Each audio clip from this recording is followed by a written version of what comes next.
I had a lecturer in uni who never said LinkedIn. Like he'd always pronounce it as LinkedIn. Like he would pronounce the individual link ed in. Like I never used to get it. We always used to look at him like students like data qualified. But every time he brought it up, he always used to mention that it's a good platform for you to actually get to share and learn information. So he had a point, right? But what I realize is that in my managing of LinkedIn profiles for corporates, as much as it is a professional and corporate platform, but reality is the algorithm, it really does some good for content creators if you manage to crack it. I mean, wait, hear me out. The algorithm could really give you some good quality organic traffic that goes to your platform. And this is why. The LinkedIn algorithm pays attention to everything that you do. So all of the reactions, comments, everything that you do on LinkedIn. But more than anything else, the gold to the algorithm on LinkedIn is engagement. The engagement that you do with other platforms and with other profiles, and the engagement that's done to your profile. So look, if you're a content creator and your persona is easily identifiable to your content, like if you're a blogger and we know that you are the owner of this blog, if you're a YouTuber and your face is actually the face of the YouTube channel and we know who you are, it is a good platform to use, right? So LinkedIn, it highly rewards relevance. So once you've actually managed to pick out your niche and drill down into it, you're coming on LinkedIn to prove your authority. And because there's a lot more people who actually want to do that, it's a lot easier for them to engage with your content. And because they also want to be proven that they know what they're doing, they're welcoming you to engage with their content. So think about it really.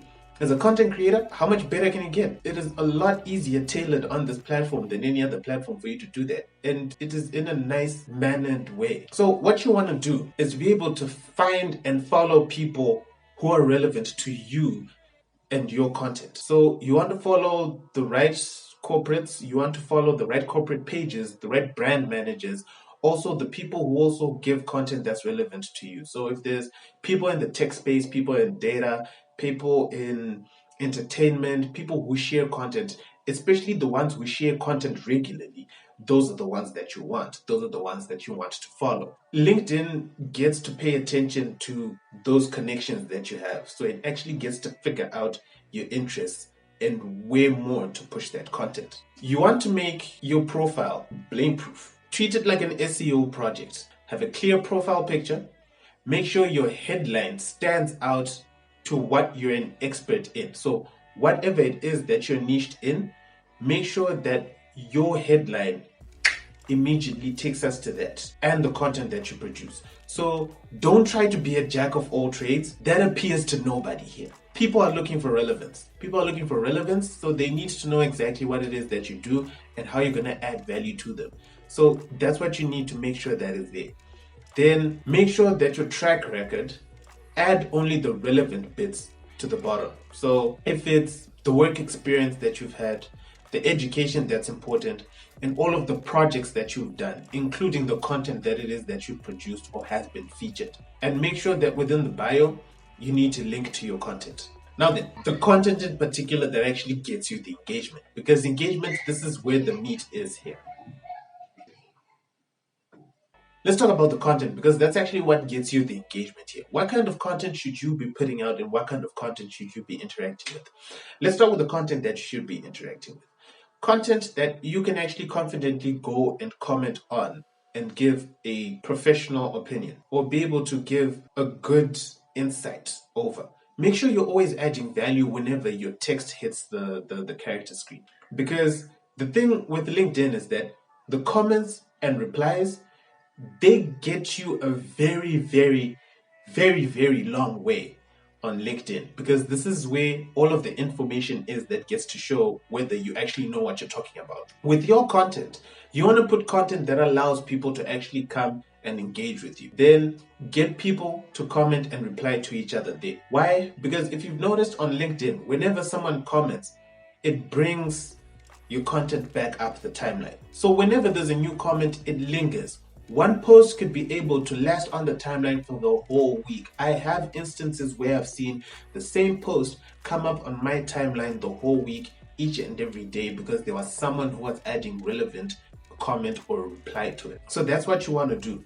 So when people then come and comment on your post, it feeds that post to their newsfeed and the people who are following them. So that's how you get that engagement. That's how you get that reach. So for each new person who comes and shares their opinion, that post immediately goes to their newsfeed and to their people as well, and they can find it, they can see it. Relevance, as we mentioned, it is so rewarded here that whenever you post content that people can actually get to engage in, that's where it works. So here's a tip that you might want to do, that you might want to follow. You want to make sure that the content that you're putting complements the content that's on your other platforms. So if you're a YouTuber, you need to put content that actually gets the comments or the conversation that's relating to the content that you're putting out. If you're a blogger or a podcaster, you're trying to do the same things. You're trying to find the bits of information that you can come and bring here and have a professional conversation with people about. But what kind of content should you post that actually gets you that engagement?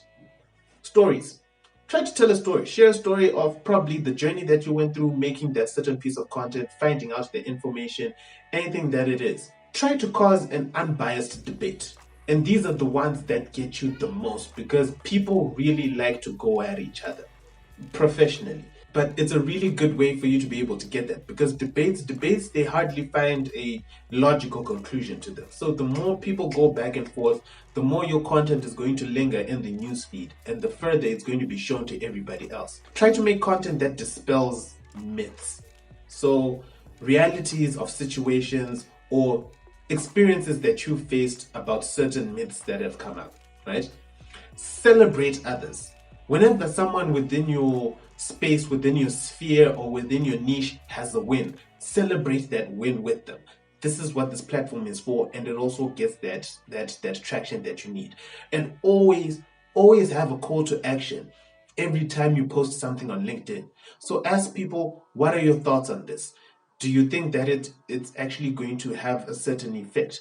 Ask people to give their reactions. Ask people to give their debates. Ask people to give their views, comments. Always have a call to action that gets people to give you more lines of information that provokes someone else to come and comment. Whether your posts must have text only or also have media is completely dependent on the industry that you're in and the niche that you're working with, and also the people who are your connections. Because the data that moves around here, it goes either way, really. So you need to pay attention to your analytics for your LinkedIn and figure out what people are engaging with the most, whether you put your posts with images or they are without. So it's really dependent here on what your analytics are telling you about what your people like to see. Same goes with timing and frequency. Because like I said, when people are actually engaging in your post, it gets to linger on there for a really long time. So keep your eyes on the analytics for you to figure out when is the best time, when are the best days, and what kind of content should I be putting up. Then keep the content quality as good as you can. Everything from the images to what you put out to the research that you put into the post, it will help you in the long run. It would actually help you a lot more if you actually get to plan out your content. So find a day every month that you sit down, plan out your content, and be able to figure out what it is that you want to do on what particular day in line with the content that you're going to be releasing. I did a whole video on content planning, so you can go and link. You can see it in the link that I put up here. With that being said, take a look at LinkedIn. Take this information and be able to figure out how you can be able as well to pull that good quality traffic from people by just being able to figure out what your relevance is, build those good connections, and direct them to your platform because you are now that expert that people are looking for. With that being said, take this, go out there, and go make epic shit.